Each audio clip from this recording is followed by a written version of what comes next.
Jackie cinemas நேயர்களுக்கு வணக்கம். நான் உங்கள் ஜாக்கி சேகர். இந்த எபிசோட் கமல் காம்பேரருக்கு தகுதியானவரா அப்படின்ட்டு ஒரு விஷயம்.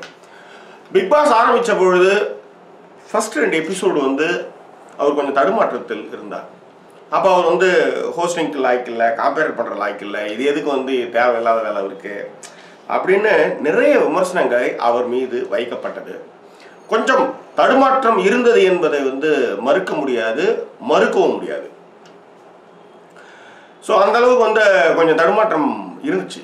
ஆனால் கடந்த இன்னைக்கு இப்போ நடந்த ஒரு 40வது நாளுடைய எபிசோடுகள்லையும் சரி, சனி ஞாயிறு எபிசோடு, அதுக்கு முந்தைய எபிசோடுகள்லையும் சரி, மிக நேர்த்தியாக, அதாவது ரொம்ப இன்டலெக்சுவலாக இந்த நிகழ்ச்சி அவர் ஹோஸ்ட் பண்ணி எடுத்துகிட்டு போயிட்டு இருக்கிறாரு.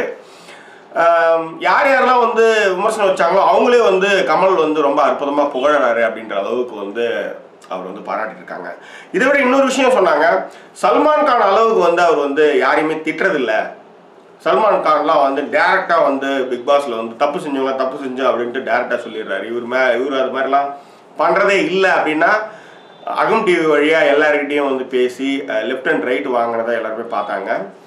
ஸோ உலகநாயகன் தான் மீண்டும் உலகநாயகன் அப்படின்றத இந்த நிகழ்ச்சி மூலமாக நிரூபிச்சிருக்காரு. அதை விட ஒரு நிறுவனத்தில் நம்ம பணிபுரிகிறோம், அந்த நிறுவனம் சில தவறுகள் பண்ணிச்சுன்னா நம்ம கண்ணும் காணாமல் போயிடுவோம். எந்த நிறுவனத்திற்காக ஹோஸ்ட் பண்ணுறாரோ காம்பேர் பண்ணுறாரோ அந்த விஜய் டிவியே அவர் சாடுறார். நீங்கள் சில விஷயங்களை வடநாட்டு டிவி மாதிரி நினச்சிட்டு இங்கே பண்ணிடாதீங்க. அவங்க வேற, இவங்க வேற. சுயமரியாதைக்கு ரொம்ப பேர் போனவங்க, முதல் புரட்சிக்கு குரல் கொடுத்தது இங்கே தான், அதெல்லாம் நீங்கள் மறந்துடாதீங்க. ஸோ சில விஷயங்கள் நீங்கள் எடிட் பண்ணி தான் நீங்கள் காமிச்சாகணும், அப்படியெல்லாம் நீங்கள் காமிக்க முடியாது. ஸோ அந்த மாதிரி விஷயங்களை அட்வைஸாகவும் சரி, உக்ரமாகவும் சரி, இதை ஹோஸ்டில் சொல்கிறத ஒரு தில்லு அது உலகநாயகனுக்கு மட்டும்தான்றது மாற்று கருத்து இல்லை. ஒன்று. ரெண்டாவது, உண்மையை பட்டவர்த்தனமாக பேசி முடிக்கிறது. அதை விட சல்மான் கான் மாதிரி ஒரு திட்டலை அப்படின்ற ஒரு விமர்சனத்துக்கு கூட நான் பதில் சொல்ல முடியும். திட்டுறது தான் விஷயம் கிடையாது. எதிராளிக்கு, அதாவது வாழைப்பழத்தில் ஊசி ஏற்றுற மாதிரி ஏற்றி புரிய வைக்கிறதுன்றது சாதாரண விஷயம் இல்லை. அதற்கு நீங்கள் ஆரோக்கிட்ட நீங்கள் கேட்குற விஷயமே அது ஒரு உதாரணம்னு சொல்லலாம். காயத்ரி கிட்ட கேட்ட விஷயமும் ஒரு உதாரணம் தான். ஏன்னா காயத்ரி அண்ட் சக்தியை அவர் ஹேண்டில் பண்ணுற விதமே நீங்கள் 2 பேருமே இன்டெலெக்சுவல் நினச்சிட்டு இருக்கீங்க, ஆனால் நீங்கள் 2 பேருமே இன்டெலெக்சுவலே கிடையாது, மண்ணு நீங்கள் அப்படின்ற மாதிரி தான் அவர் ஹேண்டில் பண்ணுறாரு. அதே மாதிரி சர்க்காசமாகவும் சரி, வாழைப்பழத்தில் ஊசி ஏற்றுற மாதிரியும் சரி, அவர் போட்டியாளர்களை நடத்துகிற விதம், அதாவது அவர் சொன்ன மாதிரி நான் யாருக்கும் எதிரி கிடையாது, எல்லாரும் எனக்கு சொந்தமும் கிடையாது, அந்த மாதிரி தான் அவர் பேசுகிறாரு. தவறுகளை மிக தவறு என்று அது வையாபுரி தவிர்த்து மற்ற நிறைய பேர் அவருடைய கேள்வி கடைகளில் மாட்டிக்கிட்டு முழிக்கிறது நம்ம கண்கூடாவே பார்க்குறோம். அதே மாதிரி ஜூலி கிட்ட அவர் பேசின விதம் அற்புதமானது. ஏன்னா அந்த பொண்ணுக்கு நிறைய விஷயங்கள் தெரியல. ஆனால் வாழைப்பழத்தில் ஊசி ஏற்றுற மாதிரி திரும்ப திரும்ப ஊசி ஏற்றுறதும் சரி, பேசுறதும் சரி, கேள்விகள் மூலமாக மடக்கிறதும் சரி, நீங்கள் யாரெல்லாம் ரொம்ப பெருசாக தூக்கி வச்சு உயர்வாக கொண்டாடுனீங்களா, அதெல்லாம் பார்த்தீங்களா அப்படின்ற மாதிரி அதுக்கு ஜூலி கிட்ட பதிலே கிடையாது. அவங்களாம் நான் ஃபேமிலி நினச்சா, ஆனால் எனக்கு இது மாதிரி பண்ணிட்டாங்க. ஸோ இதில் இன்னொரு விமர்சனம் வைக்கப்படுகின்றது. சேரி பிஹேவியர்ன்றதை இவ்வளவு கண்டிச்சு அவர் சேரி பிஹேவியர் விஷயத்தையும் கண்டிக்கணும் அப்படின்றது. எல்லாத்த விட இந்த எபிசோட்ல எனக்கு ரொம்ப பிடிச்ச விஷயம் என்னன்னா, மனநலம் பாதிக்கப்பட்டவர்களை அந்த அளவுக்கு கேவலமாக சித்தரித்தது தவறு அப்படின்ட்டு அந்த ஹோஸ்ட்லேயே சொல்லி இன்னும் தான் அடுத்தபடிக்கு போயிட்டோம் அப்படின்றத உலகநாயகன் நிரூபிச்சாரு. அதை விட இன்னொரு விஷயம் செஞ்சாரு.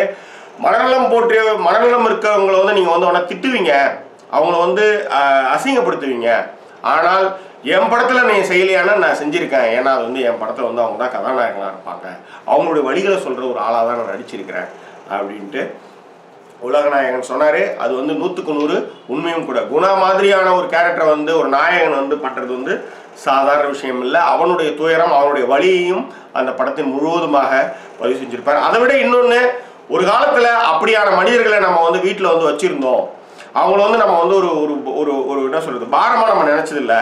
கல்யாணத்துக்கு போனால் கூட வா அவனுக்கு முதல்ல சாப்பாடு கொடுப்பா அப்படின்னு சொல்கிற அளவுக்கு தான் இருந்துச்சு. ஆனால் இன்னைக்கு தான் மனநலம் குன்றியவர்களை வச்சிருக்கிறது அசிங்கம்னு நினச்சி அவங்க புறந்தள்ளுறோம். ஆனால் இன்னைக்கு பழைய மாதிரி நம்ம அவங்களையும் இணைச்சிக்கிற நம்ம ஆழ்விகளோடு இணைத்துக்கிற பாங்கும் நடந்துக்கிட்டு வருது அப்படின்றதையும் உலகநாயகன் குறிப்பிட்டு காமிச்சாரு. அவர் சொல்கிற மாதிரி அன்றைய காலகட்ட கல்யாணத்தில் அந்த மாதிரி யாராவது ஒரு பையன் வந்து மனநில் பாதிக்கப்பட்ட பையன் ஸ்பெஷல் சைல்டாக இருப்பான், அவனுக்கு வந்து எக்ஸ்ட்ரா இதெல்லாம் விஷயங்கள்லாம் பண்ணுவோம், அவங்க கூட விளையாடுவாங்க, அவங்க கூட பேசுவாங்க, சாப்பாடு அவங்க தனியாக ஊட்டி விடுவாங்க, அந்த மாதிரி விஷயங்கள்லாம் இருக்கும். பட் இன்னைக்கு வந்து அது வந்து இல்லை அப்படின்றதும் திரும்ப அது வர்றதுன்றதையும் மிக அழகாக சொன்னார்.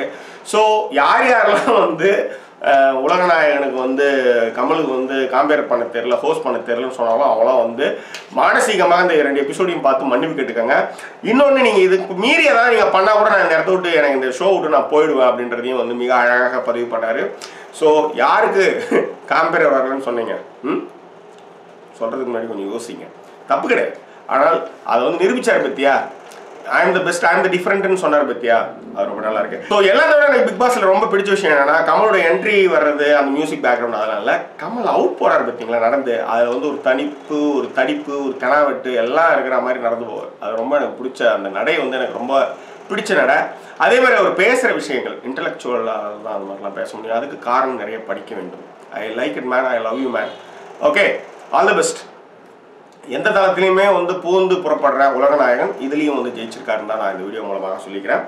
ஓகே, வேற என்ன, மீண்டும் வேற ஒரு வீடியோ உங்களை நான் சந்திக்கிறேன். அதுவரை நன்றி கூறி விடுவது உங்கள் ஜாக்கி ஷேக்கர். நன்றி வணக்கம். அதுக்கு முன்னாடி இந்த தளத்தை சப்ஸ்கிரைப் பண்ணுங்கப்பா. Okay, thank you so much, love you all, bye.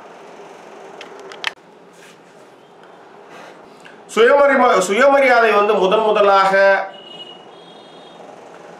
So எல்லாத்த விட எனக்கு பிக் பாஸ்ல எனக்கு ரொம்ப பிடிச்ச விஷயம் என்ன தெரியுங்களா, அவர் என்ட்ரியை விட அவர் அவுட் போவார். அதில் ஒரு தனாவட்டு, ஒரு தடிப்பு எல்லாமே இருக்கும்.